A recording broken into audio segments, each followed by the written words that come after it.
श्री कृष्ण कन्हैया लाल की जय। श्री निजानंद स्वामी की जय। श्री प्राणनाथ प्यारे की जय।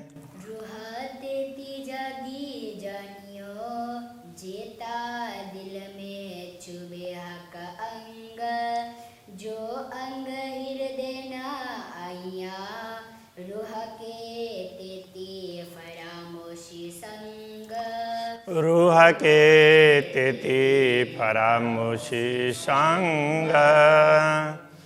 श्री कृष्ण कन्हैया लाल की जय। पूर्ण ब्रह्म परमात्मा का स्वरूप हृदय में अंकित करने की बात कह रहे हैं। जैसे वो अंकित होता है तो उसके अनुसार आत्मा जागृत होती है। तो ये बता तो रहे हैं पूर्ण ब्रह्म परमात्मा के अंगों को, उनका अंग ऐसे हैं, ये है, फिर उनको अपने हृदय में अंकित करके देखो। तो ये अभी तक वर्णन करके बताया पहले अंगों का, अभी तुम स्वयं देखो जागृत हो करके, तो इससे तुम्हारी परात्मा जागृत होगी। तो वो समझा रहे हैं। ताथे जोरू आरस आजिम की, सो क्यों न करे उपाय। यदि इस प्रकार से जागृति होती हो तो फिर परमधाम की आत्मा प्रयत्न क्यों नहीं करेगी। लेह का स्वरूप हृदय में ने, और देवे सब उड़ाए। पूर्ण ब्रह्म परमात्मा के स्वरूप को हृदय में रख करके बाकी सब चीज को उड़ा देती है। कहने का तात्पर्य दूसरे तरफ कहीं भी मन नहीं लगाएगी, अंतःकरण की वृत्तियां इधर उधर नहीं भटकेगी, पूर्ण ब्रह्म परमात्मा के चरणों में लगाएगी और उनके स्वरूप को ही हृदय में अंकित करके उसी में मस्त रहेगी। इश्क बिना रूह के दिल चुभे ना सूरत का। प्रेम के बिना पूर्ण ब्रह्म परमात्मा का स्वरूप हृदय में अंकित नहीं होता है। मेहर जोश निश्वते हक चुभे, हक हुकुम चुभे मुतलक। पूर्ण ब्रह्म परमात्मा का स्वरूप हृदय में अंकित हो, उसके लिए कृपा, जोश, संबंध, इन सब की आवश्यकता है। इन सब से भी विशेष क्या है, हक हुकुम चुभे मुतलक। पूर्ण ब्रह्म परमात्मा चाहते हो, उनका आदेश होता है तो वो अवश्य ही उनका स्वरूप हृदय में अंकित होगा। उनके चाहे बिना संभव नहीं है। मोहे दिल में हुकुम यूं कया, जो दिल में आवे हक मुख। तो पूर्ण ब्रह्म परमात्मा के आदेश से मुझे भी ये समझ में आई कि यदि मेरे हृदय में पूर्ण ब्रह्म परमात्मा का मुखमंडल अंकित हो जाता हो तो खड़ा होए मुख रूह का हकसों होए सन्मुख। तो परमधाम में परात्मा का मुखमंडल भी जागृत होगा और पूर्ण ब्रह्म परमात्मा के स्वरूप का दर्शन करेगा उनके सम्मुख, क्योंकि परात्मा तो उनके सम्मुख ही बैठी हुई है। तो उनका मुखमंडल जागृत होगा और पूर्ण ब्रह्म को देख पाएगी। अधुर हरवटी नासिका दंत जुवा और गाल। तो मुखमंडल में क्या है, अधर है, हरवटी चिबुक, नासिका, दंत, जुवा जिह्वा वगैरह, दंत दंतावली जिह्वा, गाल ये कपोल गाल प्रदेश। जो अंग आया हक दिल में उठे, रूह अंग उससे मिसाल। जो अंग हमारे हृदय में अंकित हो जाएंगे उस प्रकार से हमारी परात्मा जागृत हो जाती है। जो तुम ग्रहे हक नयन को, तो नजर खुले रूह नयन। यदि तुमने पूर्ण ब्रह्म परमात्मा के नयन कमलों को हृदय में अंकित कर लिया तो तुम्हारी भी दृष्टि खुल जाएगी परात्मा की। तब आशिक और माशुक के होए नयन नयन से सैन। तब आशिक और माशुक, अनुरागिनी आत्मा और पूर्ण ब्रह्म परमात्मा के बीच आँखों से ही बातचीत हो जाएगी। आँखों के संकेत को आत्मा समझ पाएगी। जो हक निलाट आवे दिल में और दिल में आवे श्रवण, जो पूर्ण ब्रह्म परमात्मा का ललाट प्रदेश हृदय में अंकित होगा, इसके साथ साथ में श्रवण भी अंकित हो जाएंगे तो पूरा मुखमंडल अंकित हो जाएगा। दो अंग खड़े होए रूह के, जो होवे रूह मोमिन, जो परमधाम की आत्मा होगी परात्मा, उसके तो वो दोनों ही अंग, ललाट भी और श्रवण भी, वो दोनों ही जागृत हो जाएंगे। तो पूर्ण ब्रह्म परमात्मा के मुखमंडल को पूर्ण रूप से आत्मा दर्शन कर पाएगी। भौं भ्रुकुटी पल नासिका सुंदर तिलक हमेश, तो भौं है तो भ्रुकुटी है, पल पलक नासिका, सुंदर तिलक हमेशा, तो हमेशा सुंदर तिलक दिखाई देता है वो तिलक मुखमंडल में, तो ये सारी चीज़ें आती है। गौर शोभा मुख चौक की, मुखमंडल की शोभा बड़ी गौर है। क्यों कहूँ ज्योत नूर केश, तो नूर केश भी कैसे हैं, बड़े प्रकाश बिखरने वाले हैं। तो इस तरह से पूरे मुखमंडल में केश के भी दर्शन होंगे, श्रवण के भी होंगे, ललाट के भी, ललाट में तिलक है, आँख हैं, और पूरा पूरा नाक मुख वगैरह, ये सारा मुखमंडल उसका दर्शन करते हैं। तो इस तरह से ये सब हृदय में अंकित हो जाएंगे। तो इस तरह से परात्मा का मुखमंडल भी जागृत होगा। ए अंग जेते मैं कहे आवे रूह के हृदय हक, मैंने जितने अंगों का वर्णन किया अभी तक, वो सारे अंग पूर्ण ब्रह्म परमात्मा के यदि आत्मा के हृदय में अंकित हो जाएं तो ते अंग रूह के उठ खड़े होए बेशक, वो अंग परात्मा के जागृत हो जाएंगे, खड़े हो जाएंगे। कहने का तात्पर्य जागृत होंगे। पाग बनी शिर सारंगी, इन जुआ कहे न जाए। अब मुखमंडल की बात कर रहे हैं तो फिर साथ में पाग की भी बात की। तो पाग भी सारंगी के आकार का पाग है, बहुत सुंदर है। इसका वर्णन इस जिह्वा से नहीं हो सकता। ए जुगत जोत क्यों कहो, जोहा के बांधे दिल लाए। तो पूर्ण ब्रह्म परमात्मा दिल लगा करके उसको बांधते हैं अपने सिर पर। तो ब्रह्मात्माएं ये देख करके बड़ी प्रसन्न होती है। तो इस युक्ति का वर्णन मैं क्या करूं। अतंत शोभा सुंदर, चढ़ते चढ़ते तरफ चारों तरफ उसकी शोभा एक से एक आगे चढ़ती हुई जाती है। जिधर से देखो उधर ही वो शोभा बढ़ती हुई दिखाई देती है। जित देखो तित अधिक शोभा न आवे माहे सुमार, जिधर देखते हैं उधर ही वो विशेष लगता है। तो इसलिए शोभा का कोई पारावारी नहीं है। एक है डाहिर देख रही है, दिल में रहे दायम। उनका वक्षस्थल को यदि हम अपने हृदय में अंकित कर पाएंगे तो हमें ऐसा बना रहेगा। सो हैड़ा अंगरूह का उठ खड़ा हुआ कायम। फिर ब्रह्मात्मा के परात्मा का वक्षस्थल भी जागृत हो जाएगा। जो हक अंग दिल में नहीं, सो अंग रूह का फरामोश। पूर्ण ब्रह्म परमात्मा के अंग प्रत्यंग में जो अंग नहीं दिखाई देंगे, उसके दिल में अंकित नहीं होंगे, उतने उतने अंगों में आत्मा की फरामोशी होगी, नींद होगी।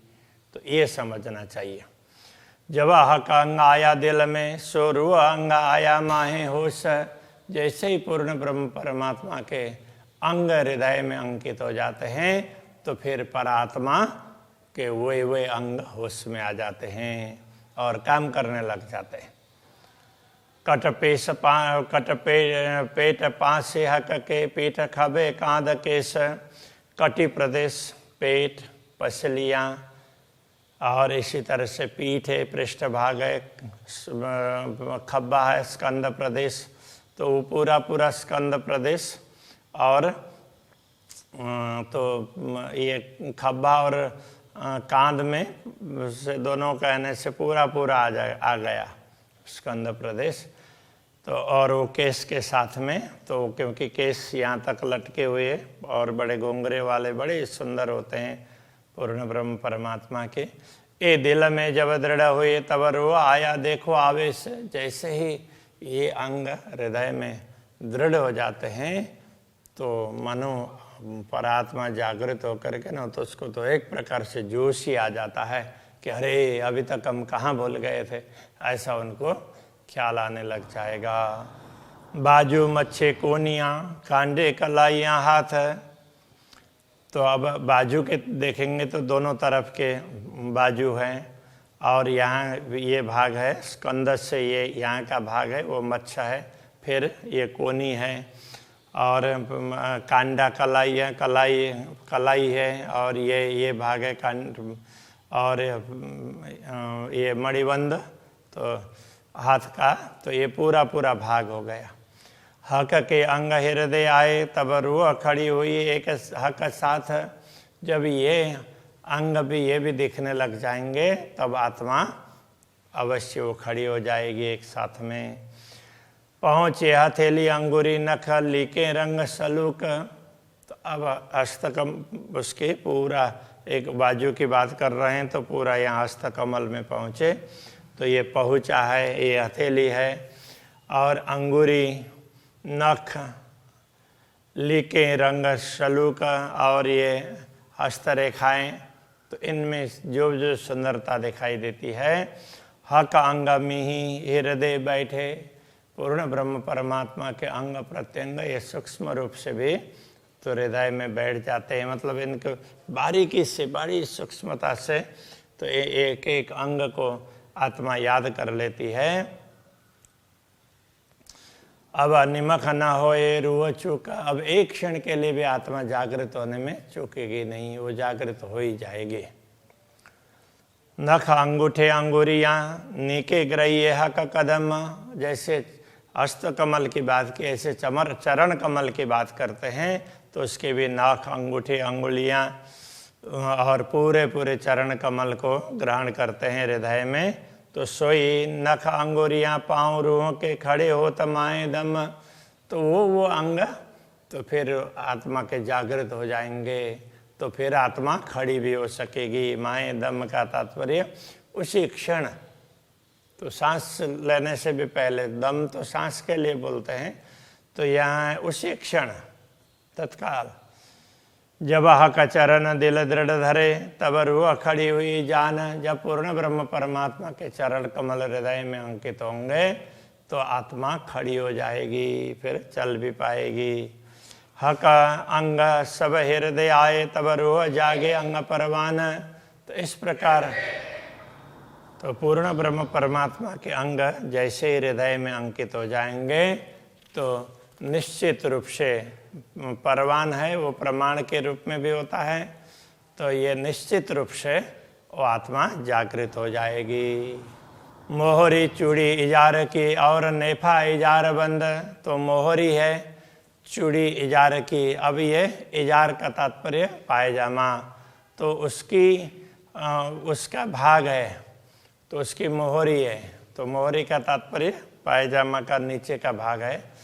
तो अब वो चरण कमल की बात कर रहे हैं ना, तो उसमें फिर वो भी देखेगा ना, तो उसमें चूड़ीदार है, तो उसका मोहरा मतलब तो जैसे ये किनारे का भाग है, तो मुंह का भाग है, तो वो चूड़ीदार है। तो और नेफा इजार बंद, तो और इजार बंद, तो उसमें नेफा है, ये सब हरे रंग बूटी कई नकश। तो उसमें वो जैसे ये इजार है तो पायजामा है वो केसरिया रंग का है, और उसमें फिर ऊपर जो नेफा है तो वो हरे रंग का। तो उसमें भी अलग अलग प्रकार की बूटियाँ वगैरह हैं, और उसमें फिर वो इजार बंद है, उसमें भी अलग अलग प्रकार के रंग हैं। तो कई नक्काशी किए हुए हों, इस प्रकार से चित्रित हैं। हके शोभित भली सनंद।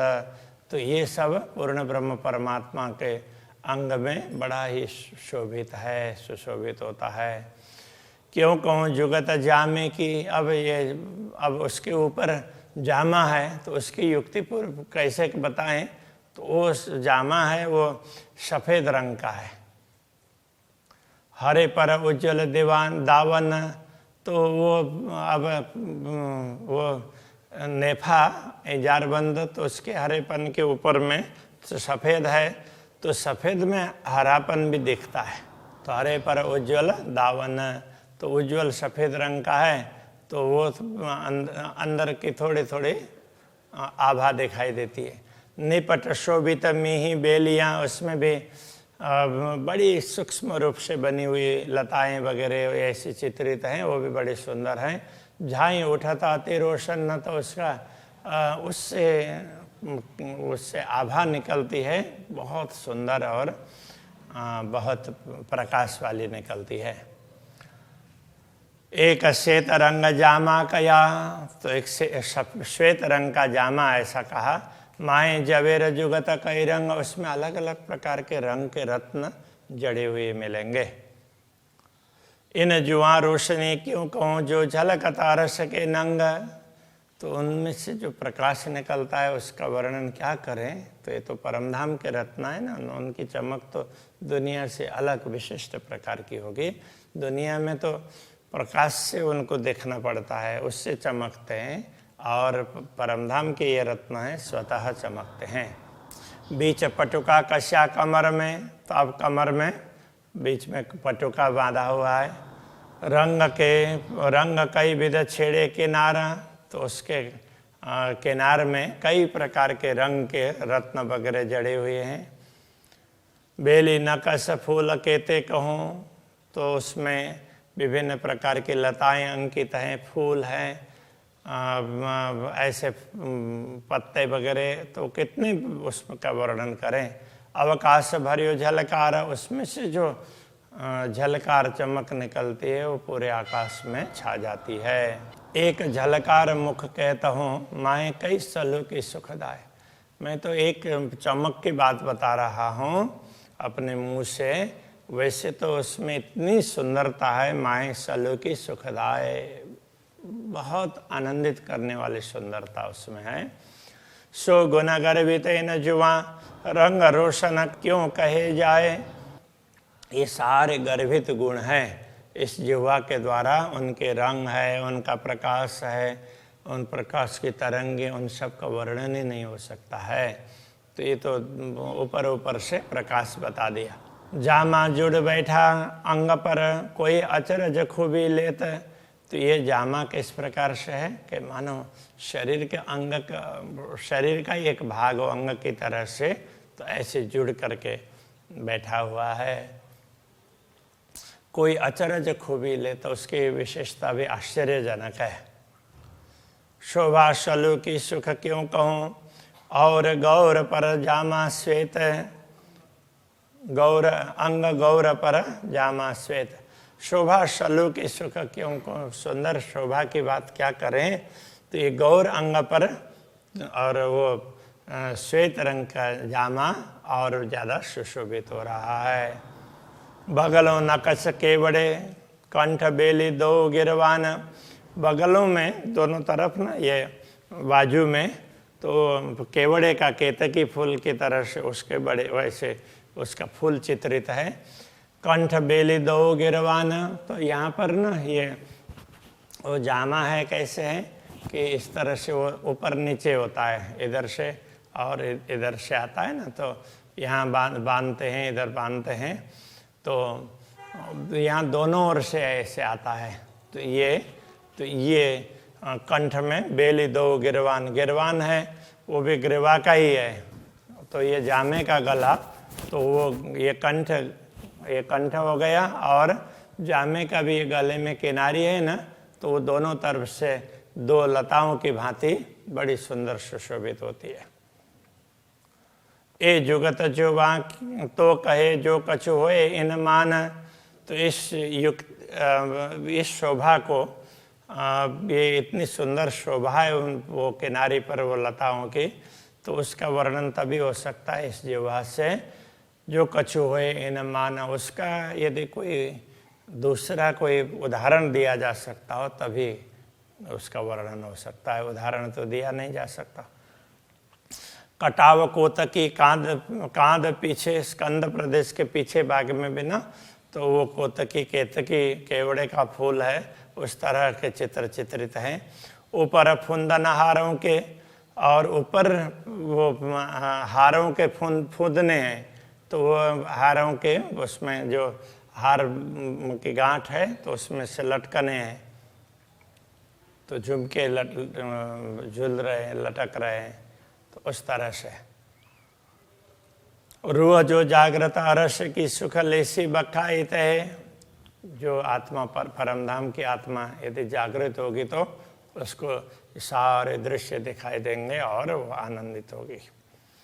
बाहें चूड़ी और मोहरियाँ, चूड़ी अचरज जुगत, तो बाह में चूड़ी है, बाह में या चूड़ी है, और उसमें भी मोहरी, तो ये उसमें ये जामे की मोहरी है, किनार है।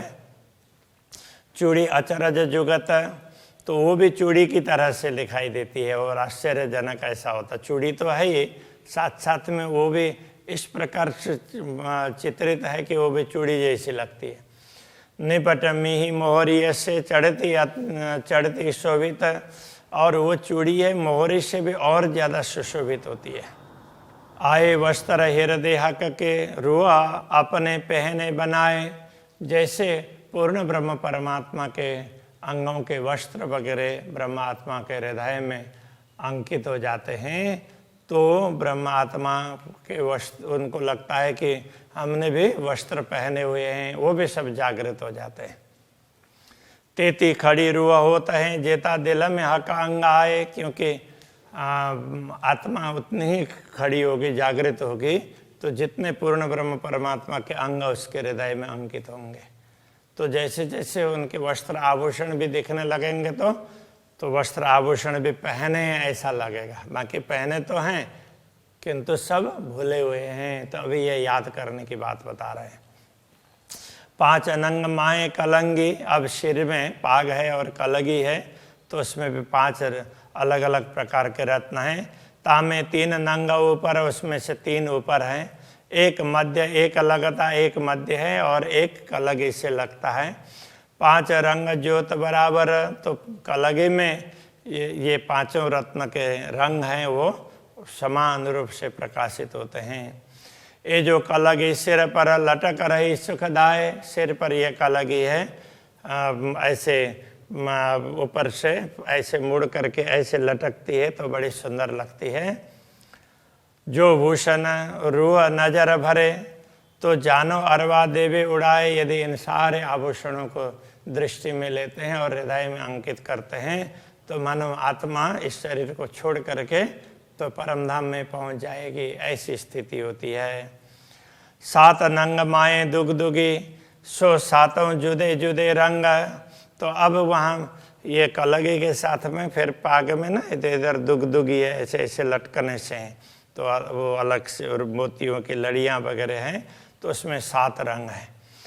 जो 7 जुदे जुदे रंग, तो 7 रत्न हैं तो अलग अलग रंग के हैं।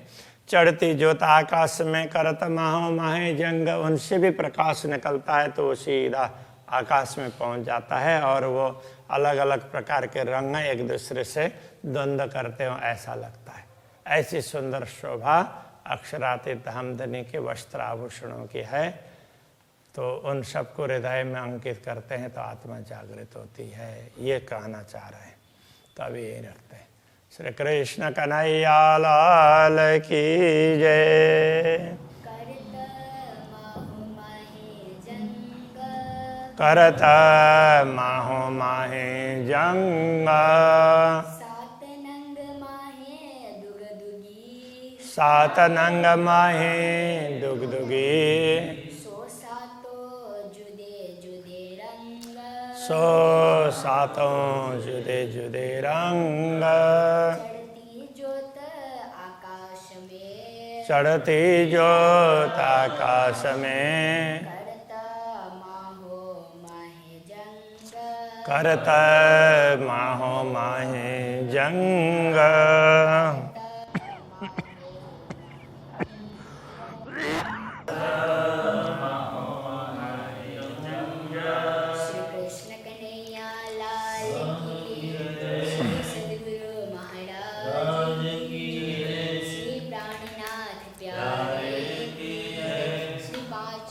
तन पुरी राज